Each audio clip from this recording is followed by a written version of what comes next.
2 weeks left in the inaugural Overwatch League season, and Bedosian and Shaz revealed their secrets to support your Zenyatta play. Experience tranquility. Experience tranquility. Plus, the horses are at the gates for this playoff race. Which 6 teams will make it to the finish line first? The question is, can they secure their playoff spot? And would 6 Fissures be your perfect Overwatch team? This is Watchpoint. What's up, everybody? Welcome back to MLG's Watchpoint. I'm Puckett. You know the boys. We got Monty, Doa, and Mr. X. And fellas, the season is coming to an end. Just 2 more weeks. It's crazy. Yeah, already. So who thinks the Shanghai Dragons are going to win a game before the end of the season? Raise your hand. Sorry for what I thought. Sorry. Panderbear in action. Wait, hold on. Wait, did you say before the season? Yeah, ends. Oh, before the season ends. All right, we'll get into that a little bit later with your predictions. I thought he may have said the year. I was like, maybe they win an exhibition somewhere or something like that. Probably they're going to win some games. We'll get into that. For I'll now, give them a show let's match talk win about somewhere. what we got. We got just 2 weeks left in the season, and playoff spots may start getting locked up here in Week 4. One team that is very close to punching their ticket is Los Angeles Valiant. LA will try to keep their perfect stage going against the London Spitfire on Thursday, and then against Houston Outlaws this Saturday.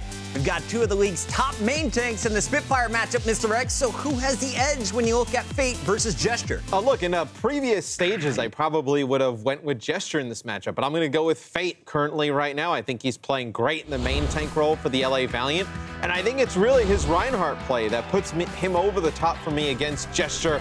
I feel like he can play Reinhardt and Winston at a very high level. That London, they rely a lot on Winston. They have in the last few weeks. Maybe he comes out, Gesture, and they play a little bit more Reinhardt this week, but you can see some of their Reinhardt numbers so far in Stage 4. Fate gets the better of them.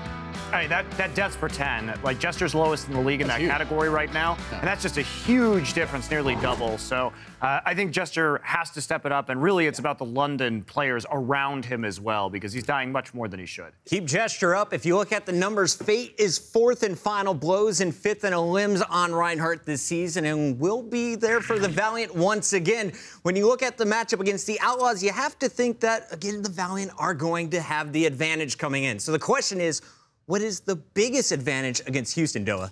Oh, I think actually you want to look at the DPS in this particular category, especially lately with the Valiant soon, and Agility has been really popping off. Agility is, I would say, a little bit more so, and if you kind of compare them, I think in the Widowmaker category, sure, Houston still has the edge with Linkzr, but if you look at the other things they bring, Soon I think can keep up with Linkzr on the Widowmaker at least, and he definitely does bring something to the table with his Tracer that you don't see a lot of teams be able to accomplish, and that he gets back there, he gets these really big picks at just the right time, and you don't see that from a lot of Tracers, and you're certainly not going to see it from Houston, so I think a lot of that is going to give Valiant the little DPS edge. The Valiant have been red hot. They've won 7 straight matches, Monty, so the question is, do they have any weaknesses that you can exploit right now? I really think they do, and a lot of it's going to come down to what we saw from the NYXL. Certainly, we did see the NYXL running some dive into them, which wasn't effective. But you know what was effective?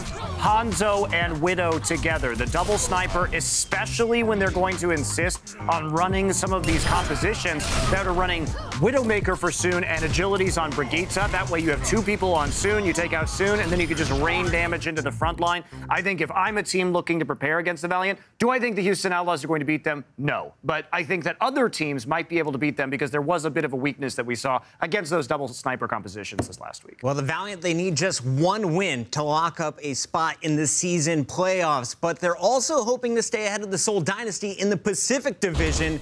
And if they get that top spot, of course, they lock up that first round bye. Seoul currently sits in 5th place, 2 matches behind Los Angeles. And this week, they get the 4th place Boston Uprising and the 7th place Philadelphia Fusion.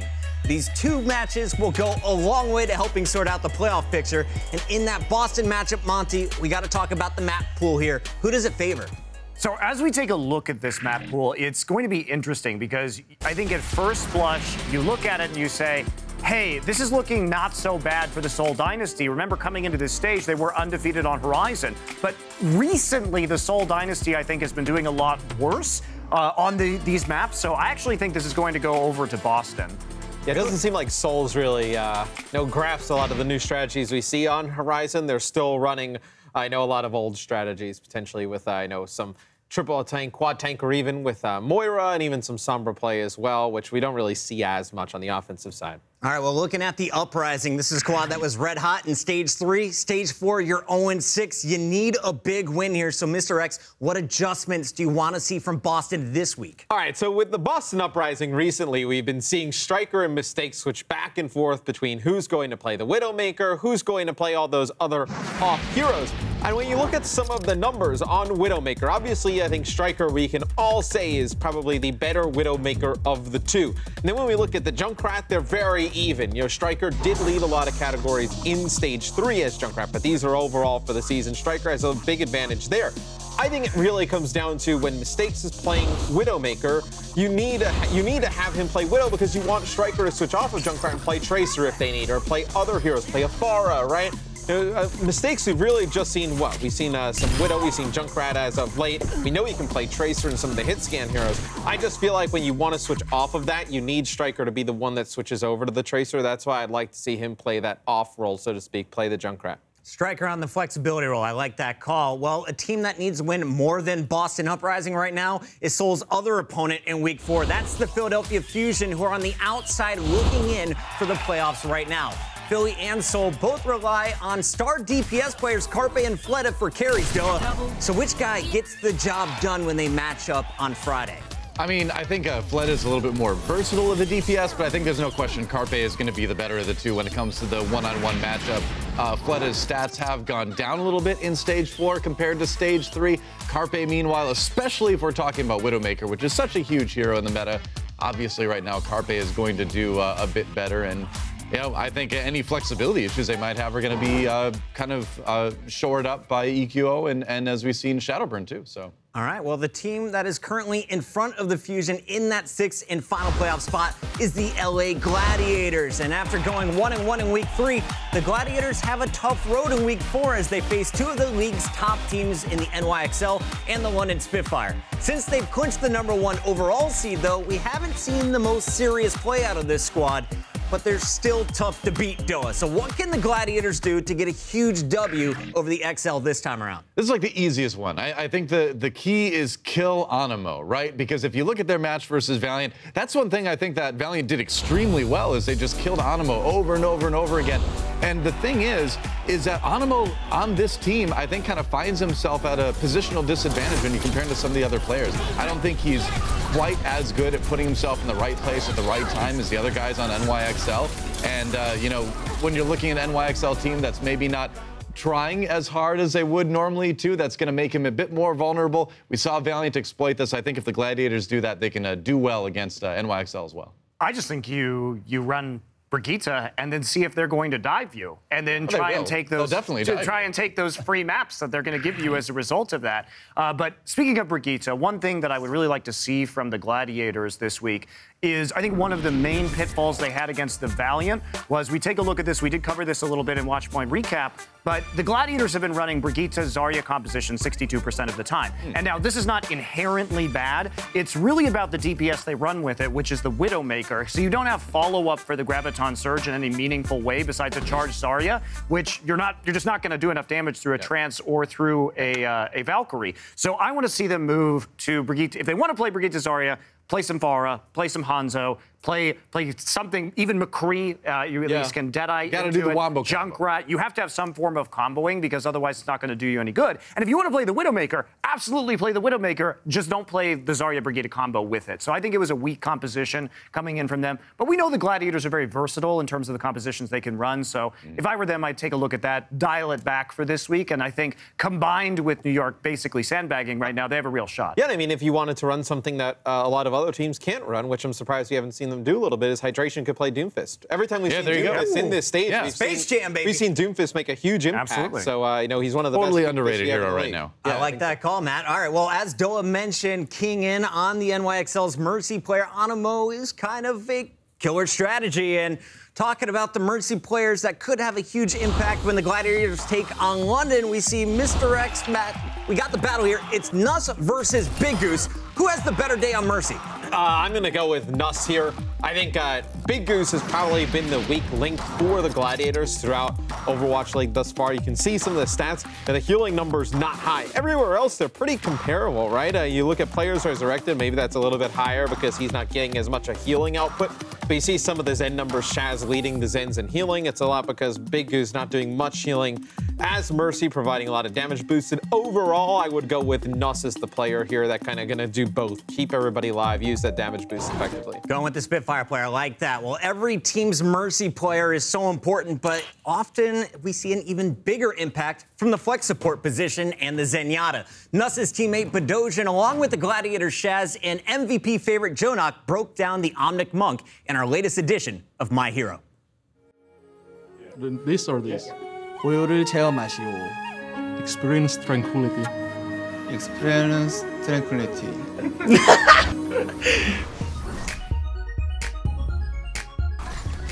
Look at this! Jonak just hits orbs all over the place. 제나타의 파괴 구슬은 그 제나타 일반 무기고요. 그 좌클릭은 살짝 끊었을 때 쓰면 훨씬 좋고. It's absolutely insane what this guy gets done on Zen. 우클릭 같은 경우에는 상대 경로를 예측해가지고 쓰는 게 제일 좋다고 생각합니다. Some teams prefer using it more on DPS, some more on tanks. 조화의 구슬은 힐량이 그렇게 뛰어나지 않고 유지력에 계속 달아두면은 이제 좋은 스킬인데 이거를. Now Goshen back into the fight, keeping his teammates alive. 저는 살짝 딜러한테 좀 많이 줘요. 힐이 좀 천천히 차기 때문에. Literally no other Zenyatta or team plays like that. 제나타의 부조하는 그 팀원들이 포커싱하는 상대한테 잘 하는 게 제일 좋고. 근데 저는 살짝 제가 때리는 거, 솔로로 좀 때리는 걸 그런 거에 좀 부자 많이 줘요. It increases everybody's damage in your team by 30%, and one of the biggest things, it lets you track the enemy through walls for 3 seconds. Shaz gets what? He got 4 on that last push. Shaz. So Transcendence heals you and everybody around you, and the best time to use it, I would say, is to counter an enemy ultimate. Shaz with the trans keeps Bishu in the fight. That was clutch. 제나타 초월은 저희 팀 탱커나 뭐 딜러들이 위험할 때 쓰기 때문에 거의 체력이 빠지지 않으면은 안 쓰고 아껴주시는 게 제일 좋다고 생각합니다. The trance is there from Doshin as well to keep his teammates alive. 제나타 초월 어쩔 때 쓰면 안 되냐면 팀원들의 피가 깎이지도 않는데 쓰는 거랑 좀 빨리 쓰는 경우 그런 경우에 쓰면 안 돼. Now he knows he just needs to get back to the point, keep Meko topped up. 저 같은 경우는 딜금도 좀 자주 먹고 좀 뭔가 힐러답지 않는 그런 게 좀 독특해서 좋은 것 같아요. Jonak, he is your man DPS, getting you the kills. And he has the best ultimate out of all the supports. 일단 현재로서는 1등을 달리고 있는 현재 리그 1등을 달리고 있는 쪼낙 선수가 1등이라고 생각합니다. That's obviously Jonak. 지금 리그에서 제나타 제일 잘하고 있는 것 같은 선수는 저는 저라고 생각합니다. And he's looking for more. When I grow up, I want to be Jonak. That is ridiculous. 현재 리그에서 1등도 하고 있고 잘하기로 소문도 많이 났고 입증도 하셨으니까 너무 힐만 하지 말고 딜을 좀 중요시하게 생각하는 제나타는 저는 좀 딜을 더 중요하다 생각하거든요. 힐보다. 저는 그게 팁이라 생각해요. Play more, playing more, you will improve. 중요하다고 생각하고 생존에 있음으로써 이제 생존하는 만큼의 이제 에임과 뭐 샷발 그것까지 하시면 완벽하다고 생각합니다.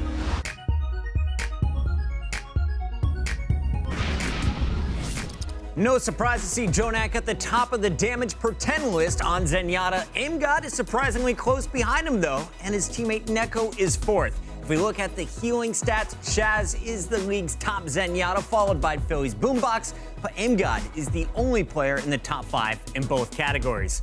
Speaking of Zenyatta, the league's most popular support hero is where we will kick off this week's Six Stack. For the first time this season, Zenyatta is the most played hero through 3 weeks in Stage 4. Zen has better than 95% pick rate. Mercy is back up to number 2. D.Va and Winston are still top 5, and Brigitte is the 6th most used hero in Stage 4. Doa, what's the biggest surprise for you when you look at these pick rates? Well, first I have to say I'm glad to see, you know, the one and only Zenyatta up on top where he deserves to be. It makes me feel good. But as far as the pick rates go, I'm actually surprised that we don't see Doomfist higher. We talked about it a little bit earlier in the show, and like, this is a hero that I think is so underrated right now in a meta that's all about kind of disrupting these sort of, you know, big sort of condensed balls of high health heroes, splitting people off, the ability to quickly engage into the backline that Doomfist brings you, the ability to pair, give him extra armor with Brigitte and send him in there to just wreck people, pairing his crowd control with Brigitte's crowd control. All of this makes me think that Doomfist needs to be in the league a lot more. Florida gets it. I think a lot of other teams are going to get it before too long. I'm down for more punching. Moving on now to number 2. The San Francisco Shock are 4-2 this stage and challenging for a stage playoff spot. The Dallas Fuel also have 4 wins, including one over the London Spitfire.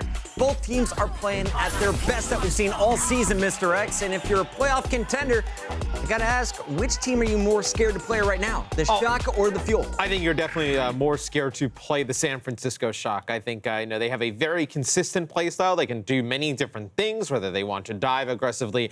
They can play a really good Zarya Rein combination. Architect can play so many different heroes. And I think they're a very well-rounded team right now. I think they actually make the stage playoffs, and I think they would be scary for any team in the playoff hunt to go up against right now.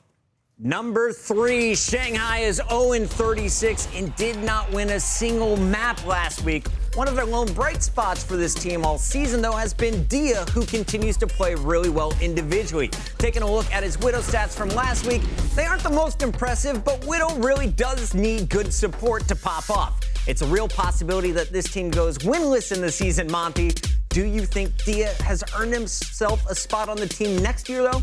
I definitely think so. You look at those stats, and he's at 20% critical hit accuracy. He's number 3 last week, which for a team that is losing literally all of their games, I think is impressive in and of itself.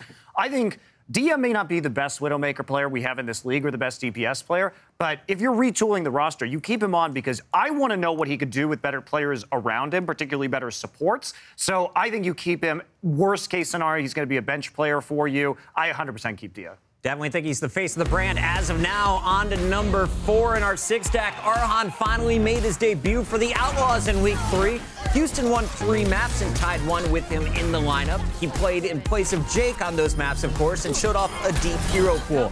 Looking at their head-to-head stats from last week, Arhan led Jake in hero damage, limbs, and objective kills per 10, while Jake bested him in final blows and deaths. Doa, should the Outlaws continue to rotate Jake and Arhan when they play tougher competition with a playoff spot on the line? Well, I think Arhan's going to be a nice addition to this team as time goes on. But with Houston Outlaws being in the spot they are, with the playoffs kind of looming here and them really kind of on the edge of being in or out, I think you go with what you know more than anything. And you play Arhan in some maybe maps that you know you have won, or situations where you have already locked up. At the same time, every map really counts for these guys right now. So I think Arhan can be good, but I think using him in this situation for the Outlaws is really risky. Stick with Jake, play it safe in my book. Number 5, the NYXL dominated the Fusion last week with ease. They also led against the Valiant, but they tried some new things and the interesting strategies didn't pay off. The Valiant move into 2nd place after upsetting NYXL and now pushing London to 3rd place and moving Seoul farther away from that Pacific Division title. Mr. X, is it possible New York could use their matchups against playoff teams to shape the seedings of the teams below them? I mean, they absolutely can, and I know, who knows, they may. I think, though, if you're the NYXL, you want to get a good finish to your season. Do I think they're going as hard as they previously were? Probably not. Do I think, they're out there and they're okay with losing? No. I think you saw that with how crushed Mecha was on the stage after they lost to the Valiant. I think NYXL continues to win regardless of what they can do underneath them in the standings. Only 4 losses all season. Ridiculous performance up to this point. Topping off the 6-stack, though, at number 6, All-Star fan voting is underway on OverwatchLeague.com, and you can vote for who you think should be in the starting lineup. Many of the league's most familiar faces are getting votes, and that includes Fissure, who weighed in on Twitter with his votes for the Pacific Division starting 6. Monty, could the Atlantic All-Star team handle a squad filled with the most handsome tank in Overwatch League? Absolutely. I'm the biggest Fissure fan, so would I watch 6 Fissures play some Overwatch? Absolutely. I think we should do it. Just get Mirror computers set up, surround him in a ring of keyboards and mice, and we'll see what he can do. He was allowed to play 6 Reinhardts. Would you take him? He'd have a chance. Can we make him like a drum and a rock He would concert, only have to rotate hit him like upside 2 down of the during 6 the game charges to win fights, right? All right, in just a moment, these guys are going to race real horses to decide who's making the playoffs. Plus, this is the most difficult week of the season to predict matches with playoff spots on the line. Our guys will tell you who will come out on top in Week 4. This is Watchpoint. It's another day in the office, guys. I probably play way too many video games. On the next watch point, my children here are gonna jump on horses. How about? I'm just curious. So which of these teams that's gonna get dumpstered in the first round of the playoffs is gonna make the playoffs? I mean, you're wearing the Philly jersey, so. Philly's scary. You'll be okay. Any team though. Like a London Philly first round series would be pretty awesome. I'm just working Houston my or core Dallas? here. Who has more pressure? Houston's got to go for the season playoffs. Dallas fighting for stage 4 playoffs. Houston. I think it's time though. Nobody's expecting anything. So much pressure. Well, Doe has been on the Seoul hype train all along. Well, it was Remember the first episode where you said they were definitely going to win the league? No, I did not say that. Oh, I remember that. I said London Spitfire was going to win the league. He did say that. Yep. So did I. I'm pretty sure. Do you believe in that still? It's possible. Who knows? What chances? We'll have to wait and find out. Their peak is pretty high. Are these clones of the same horse? I think they're all sisters. Yes. Maybe. I do find they all come from the same stock. I wish our horses were bigger. Where do you find horses like this? At a horse store. Oh. Now kick the legs out. That's right. Now do a backflip. That was violent. Yeah, you won't do a backflip. Do a front flip. Do a backflip.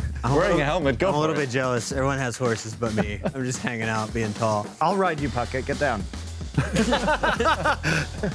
Puckett's just the guy betting over.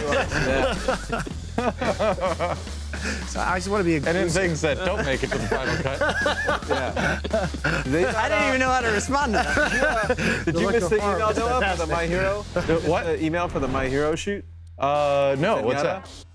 Oh, yeah, I did. Yeah. Good for you to do. I did. Well, I got the email, but I'm like, I need to let people other than me experience tranquility. We'll let Badoshin do it.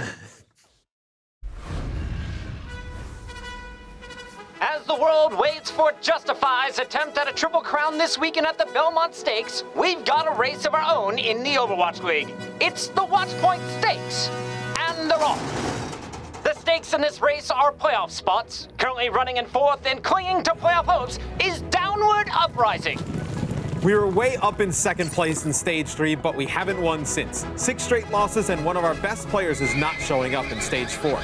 Gamsu is slow to a trot on Reinhardt. He's outside of the top 10 in every major category except damage block and fire strike kills. And he's 14th out of 17th in hero damage per 10 minutes. If he can get back to being a top 5 tank, we can stop our skid and save our playoff hopes. We do still have to play NYXL this stage, but we can beat Shanghai and Florida. And if our tanks and DPS can get their game back, we may be able to outrun Seoul this week. Just 6 horses make the season-long playoffs. In the 5th position and gaining, it's Don't Forget Dynasty. That's right, not so fast, Uprising. We need every last win this stage to keep our playoff hopes and the hopes of an entire nation alive. But we're going to need Fleta to get a leg up on all of his heroes the way he has on McCree this stage. Check it out, Fleta is 1st in eliminations and fewest deaths per 10 on the Cowboy. He's also 2nd in Deadeye kills and 5th in final blows. We're just hoping he can get more help from his tanks so he can bite the bit on these other heroes. He can make the most of these last 4 matches. After we take care of Boston, we've still got a tough match against Philly. Week 5 doesn't get much better with a hot fuel team and the Gladiators on our slate. But if we run hard down the stretch, we should be able to pull it out in a photo finish. Coming around the final turn towards week 4, it's Downward Uprising clinging to a 1-match lead in 4th, followed closely by Don't Forget Dynasty and Good Luck Gladiators in 6th. And racing hard to take over that final playoff spot is Fluctuating Fusion. This Philly is on a 3-match skid, constantly fluctuating between good horse and bad horse lately. But we're just -5 in map differential behind the Good Luck Gladiators. Got that name because they still have to play NYXL, London, and Seoul this stage. That said, they are 3-4 against those teams so far this season, and we've got to get our hooves under ourselves if we're going to pass them down the stretch. Our playoff hopes begin and end with how well Carpe plays. In week 3, his Widow was 10th or worse in every major category. We looked really strong early in stage 4 with some new tanks, but we've dropped 3 straight matches, and our schedule doesn't get much easier. San Francisco has won 3 straight and beat us in stage 3. Seoul and Houston need wins for their own playoff hopes, and then there's London. If we don't want to get sent out to pasture, we'll need Sado to saddle up and Carpe to get his horseshoes on straight so we can ride to victories in at least 3 of these matches. That could be enough to get us home. And down Down the stretch they come. Who will make the season playoffs in the inaugural Overwatch League season? Tune in Wednesday at 7 p.m. Eastern, 4 p.m. Pacific, as the race continues to unfold.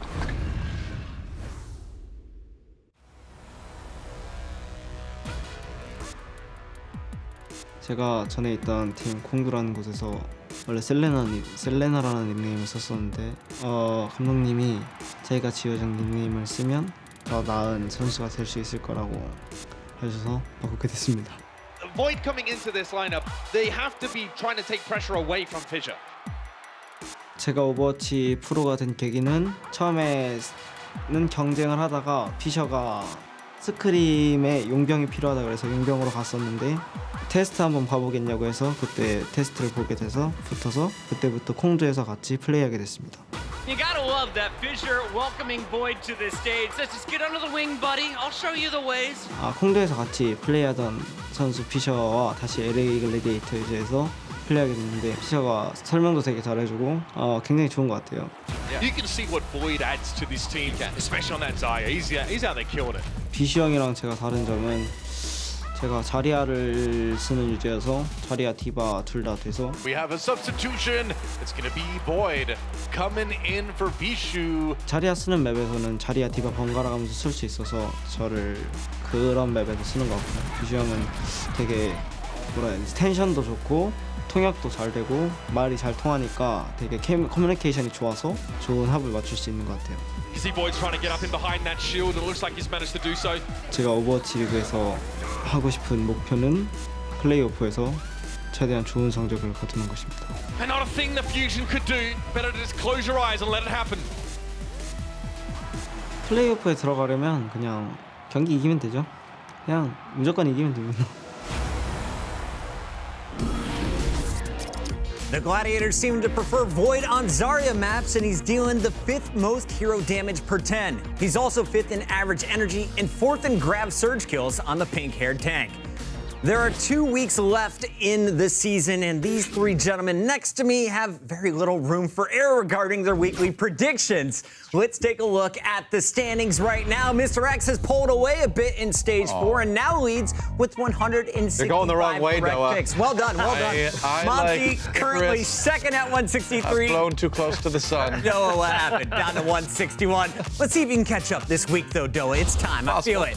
On Wednesday, everybody agrees that the Florida Mayhem will add another loss to the Shanghai Dragons' winless streak. In the Texas Showdown, you all have the Outlaws extinguishing the Dallas Fuel. But Monty, looking to move up the standings, has Boston Uprising taken out Seoul Dynasty? So Monty, defend your pick against Doa in this 30-second showdown. I got this. Seoul Dynasty. I mean, come on. Boston 0-6 right now, Monty. You've got nothing. They don't really appear to know how to play the meta. I'm not saying Seoul does either, but I'm saying that they do a little bit more. Seoul almost lost to the Florida Mayhem last week. I saw that. Boston, at least, they weren't ready for the Doomfist. Who's going to play Doomfist on Boston? Improving for this stage. So I really think Boston's skid is going to end here, and we are going to see the Uprising victory. They've been slowly improving.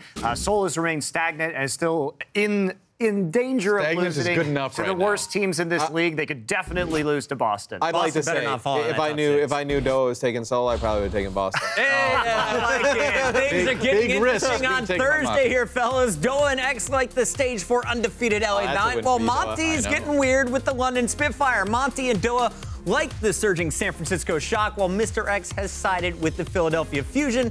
And for the first time in ages, we got Monty picking against the NYXL, taking the Gladiators over New York. Monty, defend your Los Angeles Gladiators pick against Mr.